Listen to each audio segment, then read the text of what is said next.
Are you going ahead and suing the BBC? Well, I guess I have to. You know, why not? Because they defrauded the public, and they've admitted it, and their top echelon. Director General and the CEO This both is resigned. within one of our great allies. You know, this is supposedly our great ally, BBC. The government has a chunk of that one, I guess. But that's a pretty sad event.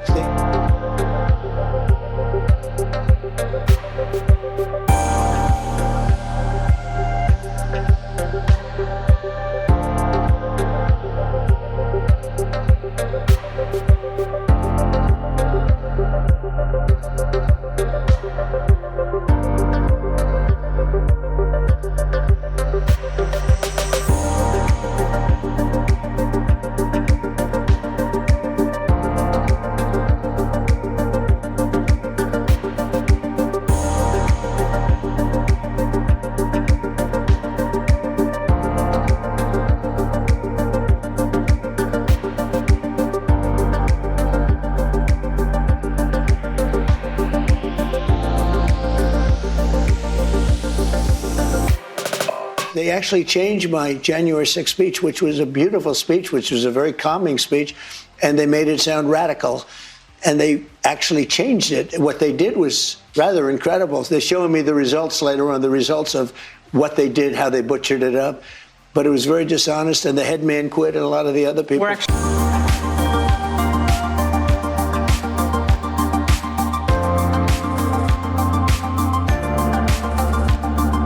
I will say, I know the president has a very good relationship with Prime Minister Starmer. You have been there, you've seen them in their interactions, you've questioned both leaders in your time joining us when we've gone to the United Kingdom a few different times now. However, he has always been very frank when he disagrees with leaders, even whom he has a good relationship with. And the BBC, being a fair news organization, is definitely an outlet. I think these two leaders would disagree.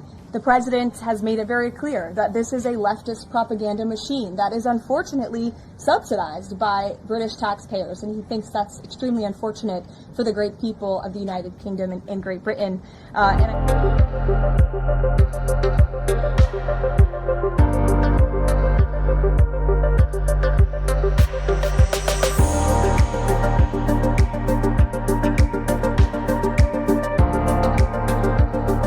And I think that the president was deeply concerned by the editing, the purposeful and dishonest editing of his speech that was so clearly fake news. And he rightfully dubbed that term many years ago, and this is a classic example of that. We see it in the United States all the time. We see it now in the United Kingdom. As you know, the president's external legal counsel has filed a lawsuit against the BBC.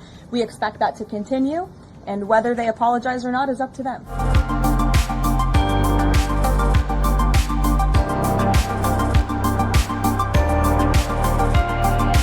Joining me now is the author of groundbreaking works, international bestsellers, including The Strange Death of Europe, The Madness of Crowds, The War on the West, and his latest on democracies and death cults. Douglas Murray, let's get into the BBC, the Trump scandal.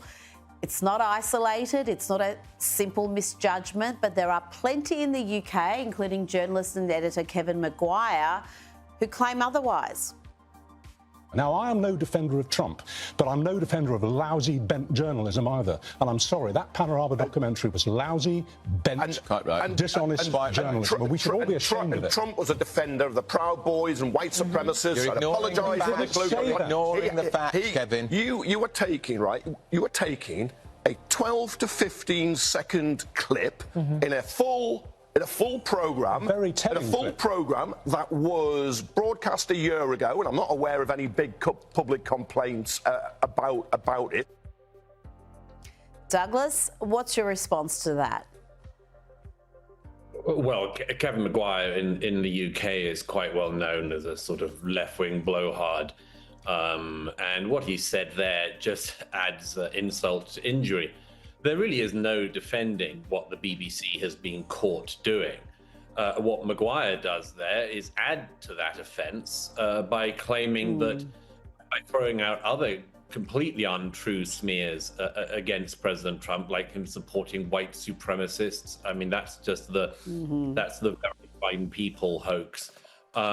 But no, I mean, he and other activists like him will keep spreading their untruths. But the fact is that the BBC has been caught out in a set of really, really disgraceful lies. The most prominent one is this to do with editing President Trump's speech on January the 6th to suggest that he said that he would that the protesters gathered together should engage in violence by fighting.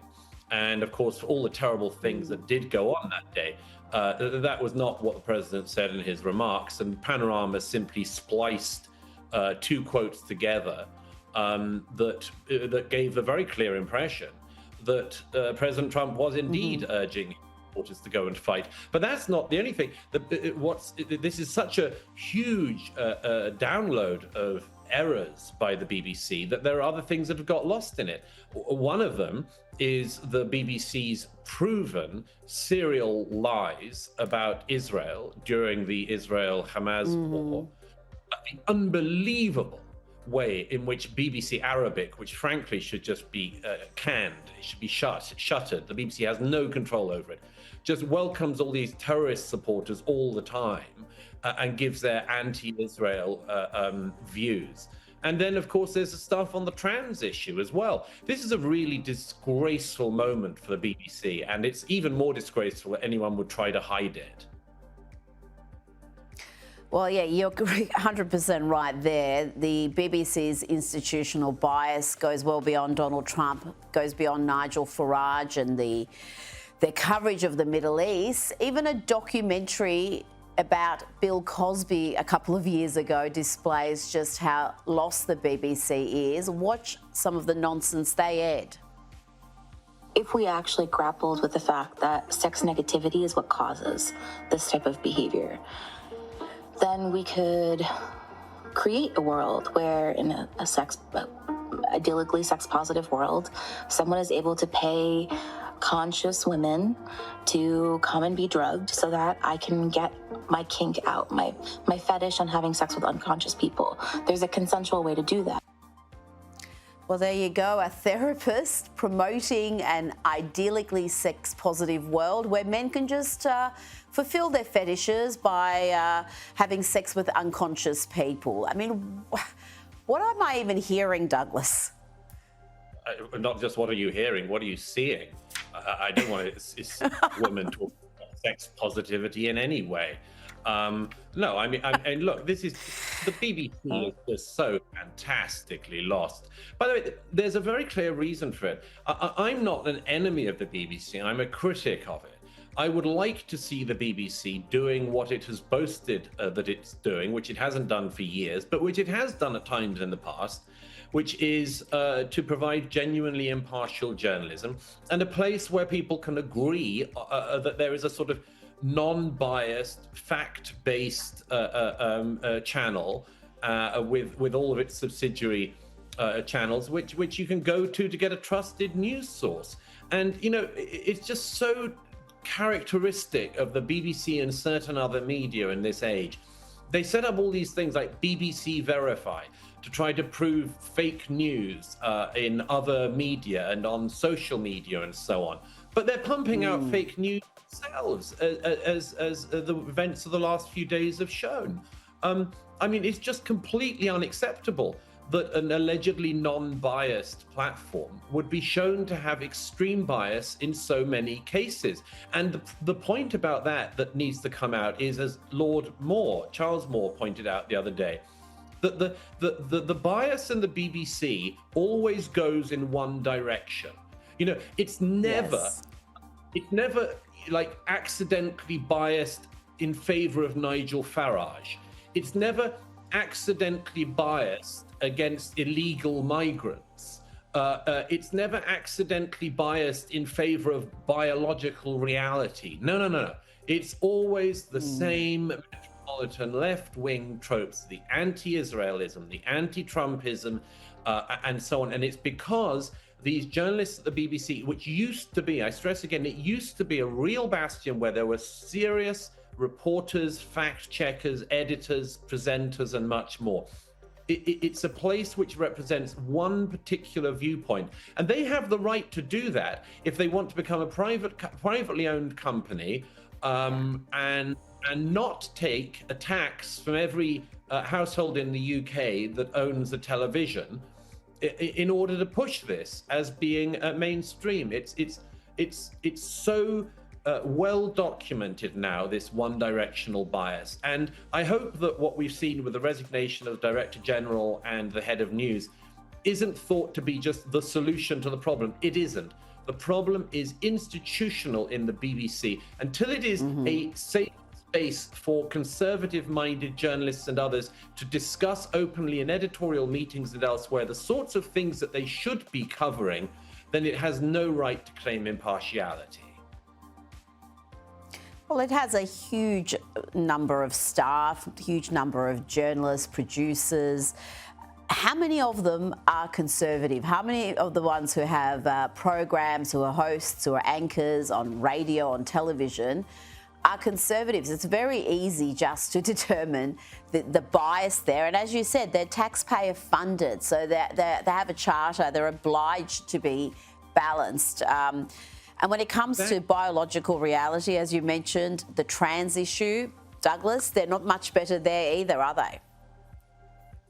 No, I mean, it's on all of these issues. You know, recently one of the newscasters got into some trouble because she had to read out a line about, what was it, birthing people, and something like that, and she sort of said women, you know, and slightly rolled her eyes and got into trouble for that. You know, it all goes back to that thing you just mentioned, Rita. How many non-left-wing liberals are in the BBC? I don't actually know now if there are any. Some 20 years ago, I knew some. I used to get together with some of them socially out of hours. I used to joke to them that the small group of conservatives in the BBC, and we used to meet in a pub or a bar and talk about things. I used to joke that they behaved like 1950s homosexuals. You know, they had to have a sort of secret code and, you know, hope that no one at work had guessed their dirty little secret and so on. But that's just appalling. You know, at least 50% of the country have no representation in the editorial process of presenting and much more. And again, you can tell the one-directional bias from the fact that when BBC presenters and others leave, like there's a group of them who used to be at Newsnight, they left and set up their own sort of podcast. What is the thing they do once the guardrails of the pretense of impartiality are off? They're all campaigning anti-Trump, anti-conservative, anti-Tory, left-wing activists. It's always like that. When they leave the BBC, the thin veneer that they had whilst they were at it completely disappears. And I'm afraid that's still going on. You have presenters like Nick Robinson, a well-known leftist, and doesn't really manage to hide it on air, extremely disagreeable to any conservative he's interviewing. People like Nick Robinson are trying to cover this up even now this week by pretending there's sort of no problem here, really. So I don't see any sign the BBC is actually going to reform. You know what? One of the things I love about social media, particularly X or Twitter as it used to be called, is the way it has removed that veneer, because you have these individuals on social media putting out their opinions, and then you can see why they report the way they do. And it's one thing to be in the opinion game like you and I are and state our opinions, but when you're supposed to be a news reporter and completely impartial, it's a different thing. And I just want to play you a little clip about how the BBC covers trans issues. Now, transgender woman's milk is just as good for babies as breast milk. That's according to a letter from the medical director at University Hospital Sussex NHS Foundation Trust. The claim was made as part of a response against campaign groups. The trust referred to studies and the World Health Organization guidance, including one case which found what it called no observable effects in babies fed by induced lactation. Well, there you go, Douglas. I don't know, maybe you can take a cocktail of drugs and start lactating and feeding a child, and it'll just be just as good as mother's milk. I mean, really, the institutional bias is not just how they present a story and how they frame it, but also it's often with the guest selection and the story selection itself. Yes, I mean, in that case, I'm not going to take you up on your offer of that cocktail, if you don't mind, Rita. I prefer a straight-up martini myself. But no, that's an absolutely classic one, isn't it? How could whatever the secretion is that comes out of somebody who's trying to change the pretense of biological sex, how could whatever cocktail it is that comes out that will be pumped full of the hormones that the person in question is taking, how could that possibly be as good as mother's milk? This is the sort of thing which the BBC will push as part of the trans extremist agenda, and they don't have to. You know, they could have taken a completely reasonable view all the whole way along, like some of us did, which is things like, you know, let's look into this a bit more, because it seems to be, you know, that there's an awful lot to look into here, and let's not make up facts. But they want to, because they want to push a particular agenda. And as I say, it's all in one direction repeatedly. It's never the gender woo-woo critical thing it falls into the direction of. You know, it's all this kind of, you know, and I'm amazed that she didn't end up saying or claiming that actually trans lady estrogen testosterone milk is actually best, and we should all gulp it down all day long, otherwise we're bigots. I mean, it's so preposterous, and you can see through it. And this should have had a big halt to it a long time ago. And but just one other thing on that, Rita, you mentioned the guests. Absolutely the case. As anyone can see, the last time I was on the BBC, I was invited on Newsnight, and the presenter did what he always does with anyone who's not a card-carrying socialist, and he basically treats anyone of our views as a convict awaiting sentence. They treat you like you're a monster criminal in the dock, and they've already decided you're guilty. And then meantime, they'll get some radical left-wing lawyer, you know, who represents, you know, the most disgraceful and disgusting people in society, and they'll present them as, you know, like human rights champion and all that sort of thing. It's really transparent, and it's really despicable for a broadcaster that pretends to have impartiality.